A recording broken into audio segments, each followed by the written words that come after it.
Bonjour, bonsoir, chers fidèles de la télévision Renaissance et bienvenue dans le journal de ce lundi 16 novembre 2020, dont voici les principaux titres. Butoi 7, Gabriel et Isaïe Ndayahondwa de la commune Buganda en province Cibitoke sont portés disparus depuis janvier de cette année. Ils ont été arrêtés puis conduits à un cachot au stade de Cibitoke le même soir et depuis, plus de traces de ces deux hommes. Les auteurs des assassinats ayant ciblé des journalistes burundais jouissent d'une impunité. Il est impossible de voir des plaintes en justice porter des fruits. Avis d'Innocent Muhozi, journaliste et ancien directeur de la radio-télévision nationale. Vous le suivrez dans ce journal. Et hors de nos frontières, pas d'accès aux journalistes dans la région de Tigré en Éthiopie, suite à la guerre qui a éclaté dans ce pays et qui se répand déjà chez les voisins, comme en Érythrée. Tout de suite, le développement de ce journal.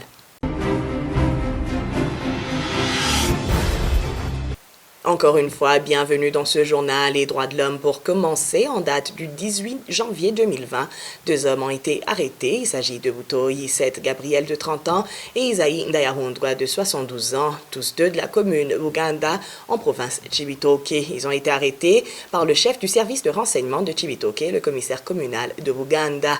Pacifique Nininaadzwe, initiateur de la campagne Ndondeza, dit que depuis la soirée de leur arrestation, ils ont été conduits dans un cachot se trouvant au stade de Cibitoke et dès lors, les deux hommes n'ont jamais été retrouvés. Dans la soirée du 18 janvier 2020, deux hommes ont été arrêtés à Gasenyi, transversale numéro 2, en commune Buganda de la province Cibitoke. Il s'agit d'un septuagénaire du nom de Isaïe Ndayahondwa et d'un jeune homme du nom de Seth Gabriel Butoi. Bien avant cette arrestation, Isaïe Ndayahondwa avait été contacté par un militaire qui disait qu'il voulait fuir parce que sa sécurité était menacée. Il voulait fuir vers le Congo et il avait besoin de trouver une personne qui connaît les chemins vers le Congo pour traverser la frontière en toute sécurité. Or, il se trouvait que Isaïe Ndayahondwa, il faisait du trafic vers le Congo et il connaissait bien tous les chemins qui menaient vers le Congo. Le soir du 18 janvier 2020, donc autour de 18h, le militaire est arrivé chez Isaïe Ndayahondwa et ils ont concocté tout le plan qui allait être mis à exécution dans la nuit pour l'exil de ce présumé militaire. 2 heures après, donc autour de 20h, c'était au tour de la camionnette du chef du service national de renseignement à Cibitoke, Vena Miburo, de venir à la résidence d'Isaïe Ndayahondwa pour l'arrêter. Ensuite, ils lui ont demandé de montrer le voisin, Seth Gabriel Butoi. Mais pourquoi avait-il besoin de Seth Gabriel? C'est parce que Isaïe n'avait pas de téléphone et le militaire qui prétendait vouloir s'enfuir avait dû utiliser par le téléphone du voisin, donc de Seth Gabriel Butoi, pour être en contact avec Isaïe Ndayahondwa. Le véhicule du service national de renseignement contenait non seulement des éléments du SNR, mais aussi certains policiers, dont le commissaire communal de Buganda, Ildefonse Ndikumana, alias Gicha. Ils ont arrêté le septuagénaire Isaïe Ndayahondwa, mais aussi le jeune homme Seth Gabriel Butoi. Et depuis ce moment, les deux personnes n'ont jamais été retrouvées. Selon les informations que nous avons obtenues, les deux hommes auraient été conduits dans la même soirée dans un cachot qui se trouverait au stade de Cibitoke. Comme nous le faisons toujours dans les dossiers de la campagne Ndondeza, nous demandons au chef du renseignement à Cibitoke, Vena Miburo, et au commissaire communal de Buganda, Ildefonse Ndikumana, de dire le lieu de détention des deux personnes arrêtées le 18 janvier 2020 à Gasenyi, en commune Buganda de la province Cibitoke. Pacifique Nininaadzwe, initiateur de la campagne Ndondeza.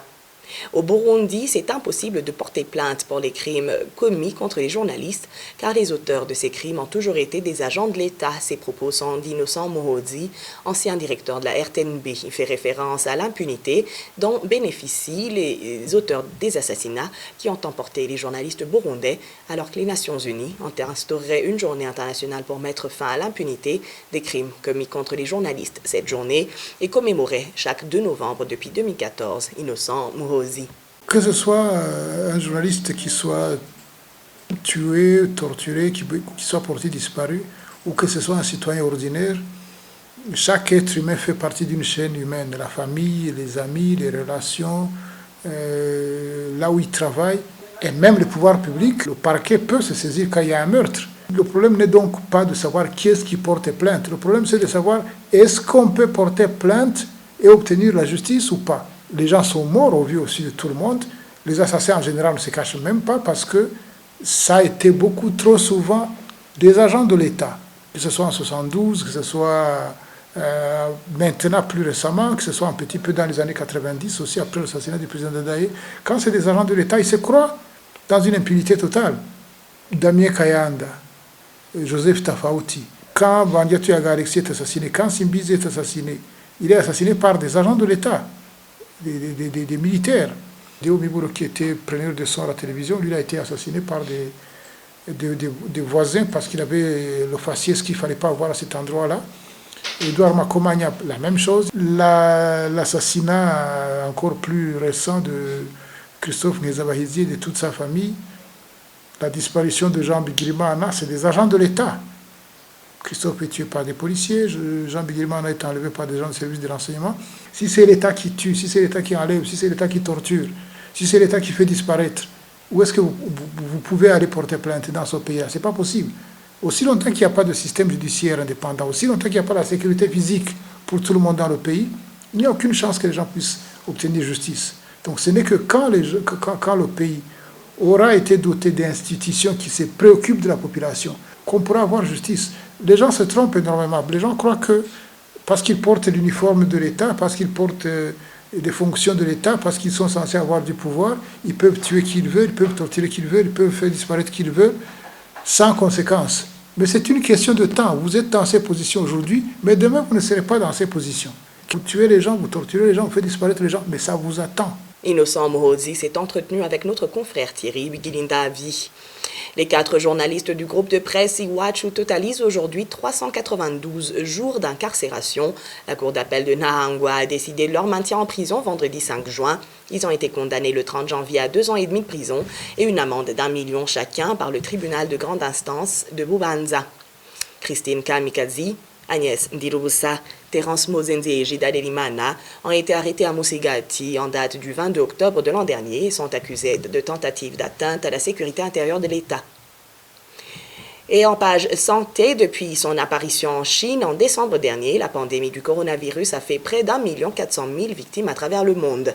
Les États-Unis restent de très loin le pays le plus endeuillé. Selon les centres africains de contrôle et de prévention des maladies, au moins 47 500 décès ont été enregistrés depuis le début de la pandémie, n'est-ce pas, Bertrand Ngendakuriyo? Ce lundi 16 novembre 2020, aux États-Unis, le nombre de nouveaux cas quotidiens explose toujours. Il s'élève aujourd'hui à 133 877 contaminations recensées ces dernières 24 heures. Ce lundi, le pays compte 11 367 162 cas. Le nombre de décès de ce jour est de 577 morts en 24 heures. Au Brésil, le nombre de nouvelles contaminations reste très élevé, 13 892 en 24 heures. Le pays enregistre ce lundi 819 morts en 24 heures, soit 165 873 décès au total selon les chiffres donnés par le gouvernement. En France, le dernier bilan fourni par les autorités sanitaires fait état d'au moins 1 981 827 cas confirmés et de 44 548 morts au total. On recense ce dimanche 302 morts au total. En Allemagne, le nombre de nouveaux cas explose. 14 222 en 24 heures. Angela Merkel confirme la fermeture des bars, restaurants, lieux de loisirs culturels et sportifs clos du 2 au 30 novembre. L'Allemagne a de nouveau été le théâtre de manifestations anti-masques et anti-vaccins ce samedi 14 novembre 2020. En Italie, on note 33 977 nouveaux cas ces dernières 24 heures. On compte également 546 décès de plus en 24 heures ce dimanche 15 novembre 2020.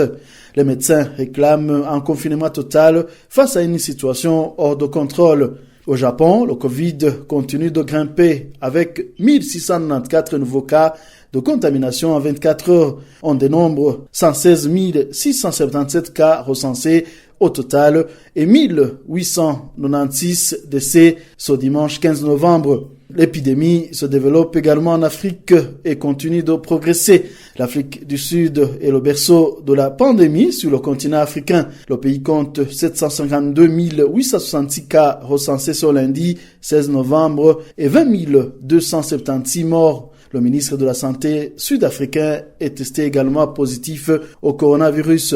En Égypte, le nombre de cas de contamination au coronavirus augmente également. Le pays compte actuellement 110 987 cas au total et 6 453 décès, dont 11 de plus ces dernières 24 heures. Au Rwanda, le nombre de nouvelles contaminations est de 64 dans les dernières 24 heures. Jusqu'à présent, les prisons sont le principal carrefour de la Covid-19 du pays. Au Burundi, jusqu'à ce dimanche 15 novembre, 2 nouveaux cas positifs ont été notifiés. Il s'agit de 2 cas confirmés parmi les voyageurs sortant dépistés à la demande d'un certificat de Covid-19 de voyage.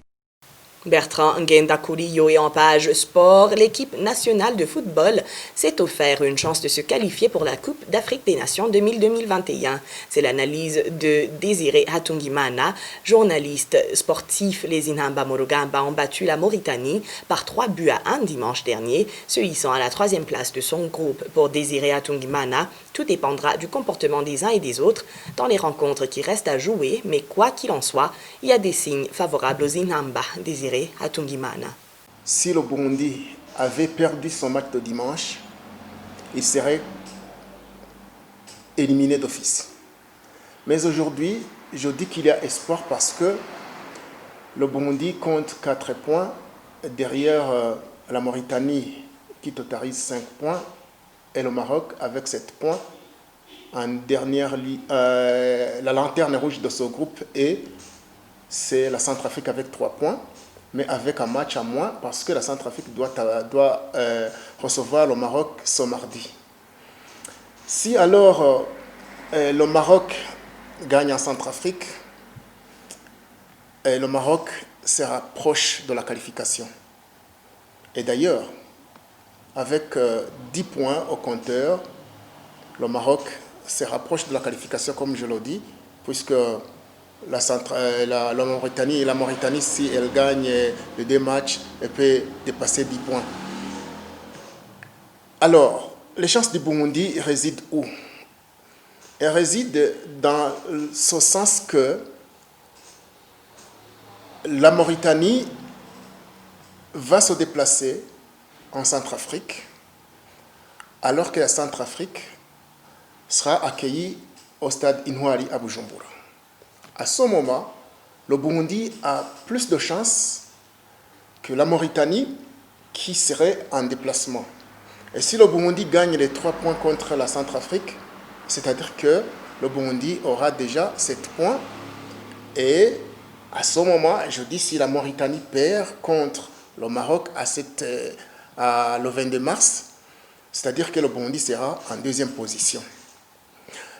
Dans des matchs de qualification, on compte d'abord sur ses propres efforts, mais également sans oublier d'analyser les autres équipes du groupe. Le Maroc est une équipe très forte en Afrique, qui compte des stars qui jouent dans des grandes équipes en Europe. Et le Maroc se déplacera en Mauritanie. Et si le Maroc gagne, ce sera si le Maroc gagne, c'est-à-dire que la Mauritanie sera en 3e position. À ce moment, les chances du Burundi augmentent. Pourquoi? Parce que le Burundi ira jouer au Maroc avec le Maroc qualifié. À ce moment, l'entraîneur peut donner la chance à d'autres joueurs qui n'avaient pas l'habitude de démarrer les matchs parce qu'il est qualifié. Oui. À ce moment, le Burundi peut créer la surprise en gagnant un point, pourquoi pas le match, au Maroc. Et à ce moment, alors, la qualification sera acquise. Mais pour le moment, je ne peux pas dire que le Burundi est qualifié pour la prochaine Coupe d'Afrique des Nations qui se jouera au Cameroun. Mais les chances, il y en a et je les compte aujourd'hui à 50%, même plus. Désiré Atungimana, journaliste sportif, et hors de nos frontières, le conflit inter-éthiopien se répand aux pays voisins. Le week-end dernier, des bombardements en provenance de Tigré ont envahi certaines localités de l'Érythrée. À l'origine, cette partie dissidente de l'Éthiopie s'est vue attaquée par l'armée nationale en passant par l'Érythrée. Le gouvernement central a bloqué l'accès aux journalistes dans cette région de Tigré. Au moins 6 journalistes sont détenus pour leur travail. Et au même moment, une dizaine d'officiers supérieurs sont emprisonnés pour avoir collaboré avec les autorités tigréennes. Révérien Vadzikamwe. Tant de conséquences sont rapportées depuis le déclenchement de la guerre entre l'armée nationale et la région dissidente de Tigré. Des centaines de victimes de deux côtés. La situation se détériore à Addis Abeba. Au moins 6 journalistes sont actuellement détenus, comme le rapporte la Commission éthiopienne des droits de l'homme. Parmi ces journalistes, le rédacteur en chef d'Addis Standard, le plus grand hebdomadaire anglophone en Éthiopie. La télévision nationale a annoncé l'arrestation des officiers supérieurs accusés de collaborer avec le parti Front de libération des peuples tigréens. Parmi ces officiers, en général-major, soupçonnés d'avoir expédié des armes à Tigré. Ce conflit inter-éthiopien s'est étendu le week-end dernier aux pays voisins. Asmara, la capitale érythréenne, a été touchée par des bombardements de Tigré le week-end dernier. Selon l'agence France Presse, plusieurs roquettes sont tombées à proximité de l'aéroport d'Asmara, si on en croit à ses sources diplomatiques basées à Addis Abeba. Le TPLF a revendiqué ces bombardements. Le chef local dit Tigré a indiqué que les forces éthiopiennes utilisent l'aéroport d'Asmara pour bombarder le Tigré, comme l'a déclaré Debretsion Gebremichael à AFP. Il a accusé également l'Érythrée de soutenir l'armée éthiopienne qui attaque Tigré à partir de son sol. Déjà, plus de 10 000 réfugiés fuyant les combats se réfugient au Soudan voisin. Révérien Vadzikamwe, et voilà, c'est par ici que nous mettons un point final à notre journal. Merci à toute l'équipe de production et à vous tous qui l'avez suivi. Au revoir.